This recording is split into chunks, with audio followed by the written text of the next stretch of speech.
Hi friends, welcome back to my channel. எல்லாத்துக்கும் இனிய தீபாவளி நல்வாழ்த்துக்கள். இன்றைக்கி நம்ம என்ன பார்க்க போகிறோம் அப்படின்னா, ஒரு அருமையான ஒரு ஸ்வீட் ரெசிபிங்க. நம்ம கேரட் பாதாம் பாயாசம் கூட சொல்லலாம், இல்லை கேரட் பாதாம் கீர் கூட சொல்லலாங்க. அவ்வளோ அருமையாக ரிச் அண்ட் டேஸ்ட்டாக கொடுக்கும். வாங்க இந்த எபிசோட்லன்னு பார்க்கலாம். 1/2 கப்பு ஜவ்வரிசி எடுத்துருக்கேங்க. 1/2 கப்பு ஜவ்வரிசிக்கு 4 கப்பு தண்ணி ஊற்றி நம்ம வேக வச்சு எடுத்துக்கலாங்க. நல்லா ஜவ்வரிசியை வேக வச்சு எடுத்துக்கோங்க. அடுத்தது நல்லா கனமுள்ள பாத்திரமாக எடுத்துக்கோங்க. அடி கனமில்லாமல் பாத்திரம் எடுத்துக்கோங்க. 1 லிட்டர் பால் எடுத்துருக்கேங்க. 1 லிட்டர் பாலுக்கு 6 லிட்டர் பால் ஆகிற வரைக்கும் நம்ம நல்லா சுண்டி காய்ச்ச போகிறோம். ஏன்னா பாலோட திக்னஸ் தான் ரொம்ப முக்கியங்க இந்த கீருக்கு.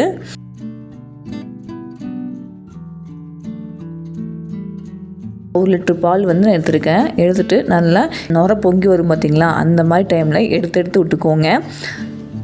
அந்த மேலே ஆடை கட்டும் பார்த்திங்களா, அதே எடுத்து விட்டுக்கோங்க. நல்லா அடியில் பற்றி போகாமல் பார்த்துக்கோங்க.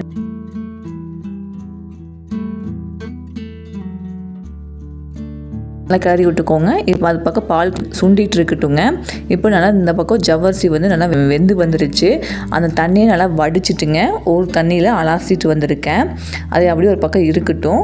அதுக்கப்புறம் நெய்லிங்க 2 டேபிள் ஸ்பூன் நெய் சேர்த்திட்டு பாதாம் முந்திரி நல்லா வறுத்து எடுத்துக்கலாங்க. உங்களுக்கு நட்ஸ் இந்த மாதிரி நிறைய நட்ஸ் இருந்தாலும் நீங்கள் சேர்த்திக்கலாம். என்ன உங்களுக்கு விருப்பமான நட்ஸ் போட்டுக்கலாம். இப்போ பாதாம் முந்திரி நல்லா செவந்து வர வரைக்கும் நல்லா வறுத்து எடுத்துக்கலாங்க. இப்போ செவந்து வந்துடுச்சு. இப்போ 1 கப்பு இன்னும் கொஞ்சம் நெய் சேர்த்திக்கோங்க. நெய் சேர்த்திட்டு 1 டேபிள் ஸ்பூன் அளவு நெய் சேர்த்திக்கோங்க. 1 கப்பு துருவிய கேரட் நம்ம சேர்த்திக்கலாங்க. கேரட் நல்லா பச்சை வாசனை போகிற வரைக்கும் நல்லா வதக்கிக்கலாம்.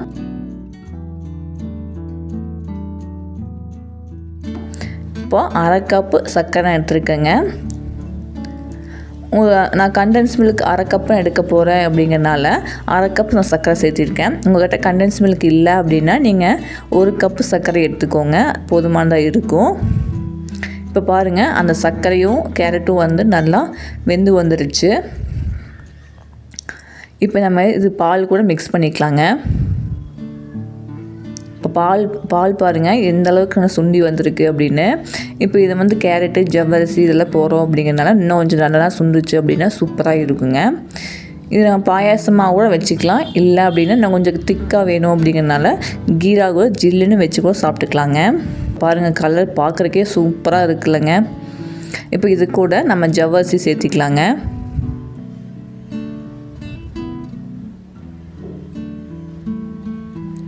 ஜவ்வரிசி சேர்த்திட்டு நல்லா கலந்து விட்டுக்கோங்க.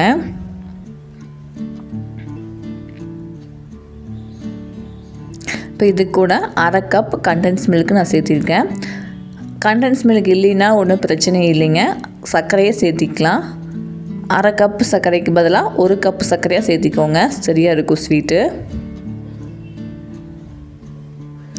எல்லாத்தையும் நல்லா கலந்து விட்டுக்கோங்க. கலந்து விட்டுட்டு நான் பாதாமும் முந்திரியும் ஒரு 1/2 மணி நேரம் சுடுநீரில் போட்டு ஊற வச்சுருக்கேங்க. ஒரு 10 பாதாம் 5-6 முந்திரி சுடுநீரில் 1/2 மணி நேரம் ஊற வச்சுருக்கேன். அதையே நல்லா பேஸ்ட் மாதிரி அரைச்சி எடுத்து வந்துக்கலாங்க.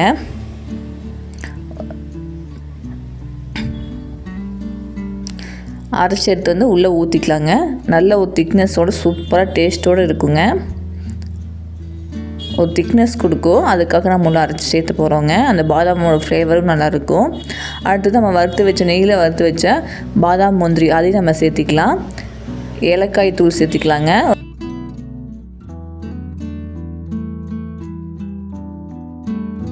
சேர்த்துட்டு இது மாதிரி நல்லா சைடில் இருக்கிறதெல்லாம் எடுத்து விடுங்க. ஏன்னா அந்த சைடில் இருக்கிற ஒரு டேஸ்ட்டாக சூப்பராக இருக்கும்.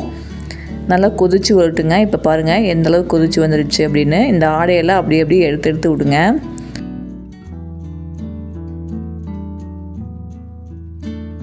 கொதிச்சு வரட்டுங்க. இப்போ கொஞ்சம் தண்ணியாட்டு இருக்குது. நம்ம பாயாசமாக வேணும் அப்படின்னா இந்த கன்சிஸ்டன்சி போதுமானதாக இருக்குங்க. நம்ம இதுலேயே இப்போ அடுப்பு ஆஃப் பண்ணிக்கலாம். ஏன்னா இறக்கி வச்சாலும் இன்னும் கொஞ்சம் திக்னஸ் ஆகும். இப்போ நம்ம செய்ய போகிறது கீருங்க, அதனால் இன்னும் கொஞ்சம் திக்காகணும்.